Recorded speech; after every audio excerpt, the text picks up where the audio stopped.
ഇതുപോലെ 90 degree 180 degree spin ചെയ്തിട്ട് face track ചെയ്ത ഈ ഒരു വീഡിയോസ് ഒക്കെ എടുത്തത് ഈ ഒരു കുഞ്ഞ സാധനം വെച്ചിട്ടാണ് DJIയുടെ ഓസ്മോ പോക്കറ്റ് 3.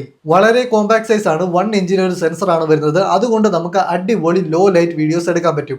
ഇത് ഇങ്ങനെ ആക്കിയാൽ നമുക്ക് യൂട്യൂബ് വീഡിയോസ് എടുക്കാം, ഇങ്ങനെ ആക്കിയാൽ ഷോർട്സും റീൽസും എടുക്കാം. യൂട്യൂബിലേക്കുള്ള വീഡിയോസ് ആണെങ്കിൽ നമുക്ക് 4K 60 FPS വീഡിയോസ് എടുക്കാൻ പറ്റും. ഇനി വെർട്ടിക്കൽ വീഡിയോസ് ഒക്കെ ആണെങ്കിൽ 3K 60 FPS എടുക്കാം. കളർ ഗ്രേഡ് ചെയ്യുന്നവർക്ക് 10 ബിറ്റ് ഡി ലോഗും കൊടുത്തിട്ടുണ്ട്. ഇത് ക്രിയേറ്റർ കോംബോ ആണ്. ഇതിന്റെ സെയിം സീരീസിൽ വരുന്ന ഒരു നോർമൽ പോക്കറ്റ് 3 കൂടി ഉണ്ട്. അതിലും ഈ സെയിം കാര്യങ്ങളൊക്കെയാണ് വരുന്നത്.